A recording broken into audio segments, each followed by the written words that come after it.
Luli, my videos are getting more adventurous. So this is Loch Ness, if you can see, and I'm doing a little story for you called Nessie, the most famous tale of monster mayhem ever.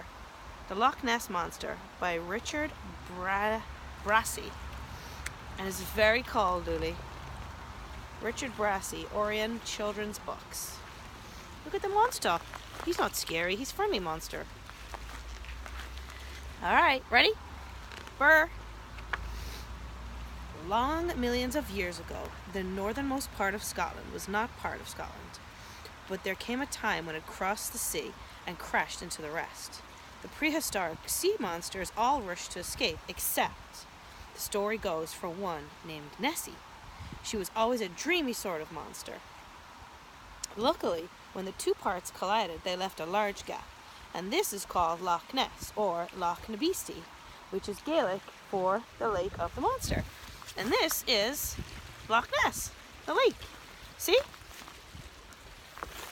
Alright. Loch Ness is so deep that you could stand 3 big bends and it would still not reach the top. The Statue of Liberty could go diving happily without any chance of hitting the bottom. And you could have 5 jumbo jets, wing to wing, and they could even do loop-de-loops. But there's plenty of room for Nessie. See her swimming? Swimming in her lake? Here, Nessie lived happily for a few million years, until 1565, when a man called St. Columba, who was Irish, was busy converting the Scots to Christianity, shouted, "Get back!" from the bank. Nessie was surprised, but paid no attention. And for 1,000 years more, she was left in peace to swim to and fro in the loch. Occasionally, she would also stroll amongst the hills. The monks of St. Benedict's Abbey kept careful records of her sightings. See the monks? The beautiful Urquhart Castle was built beside the loch, but the people who lived there were far too busy fighting off attackers to have any time for monsters. Eventually, they left the castle and fell into the ruins. Oh. That castle is that way, and it's super ruined. But then, in 1933, disaster struck. A road was built along the edge of the loch. The noise was so frightful, with the crashing and the banging of the rocks all day long, and it was bumper-to-bumper traffic. What was a monster to do? They were disturbing poor Nessie in her lake home. Everywhere Nessie went, there were people. She tried to keep out of their way. One day, while sneaking over the road for a wee wander in the heather, she was spotted by Mr. and Mrs. George Spicer from London. "Oh, look at that horrible, horrible creature. Oh, Nessie's cute. Nessie's cute." And that was the end of Nessie's peaceful time.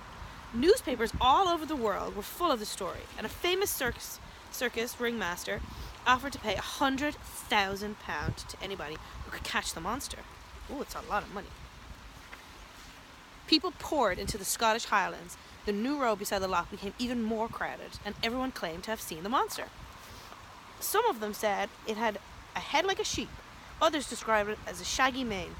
Most thought it had a long neck, but it didn't have a tail. It was as big as a house, or could have been as small as a cow. A few brave souls came within a hair's breadth of catching it. I wonder if you can see her in the water today. Do you see? If you see her in there, you let me know, okay?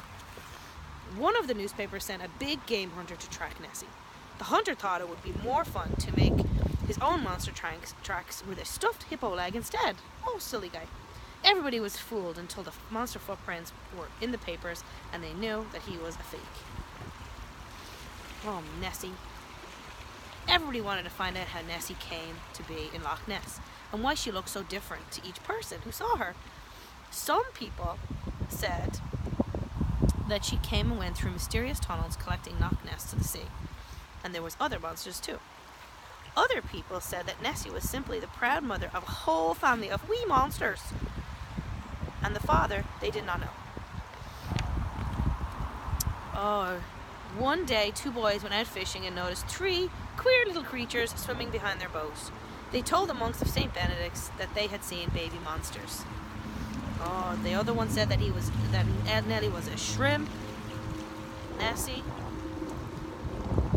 Some people went fishing and in the boats and on the aircraft. But nobody has ever been able to get close enough to capture her. Could it be that over the years she's grown to rather enjoy the game of hide and seek? You think Nessie likes the game of hide and seek? There she is. The end of Nessie. The monster. I love you. See you in 3 days. Will I go for a swim? See you later. I'm gonna go for a swim. Bye. Just kidding. I'm not swimming. It's way too cold.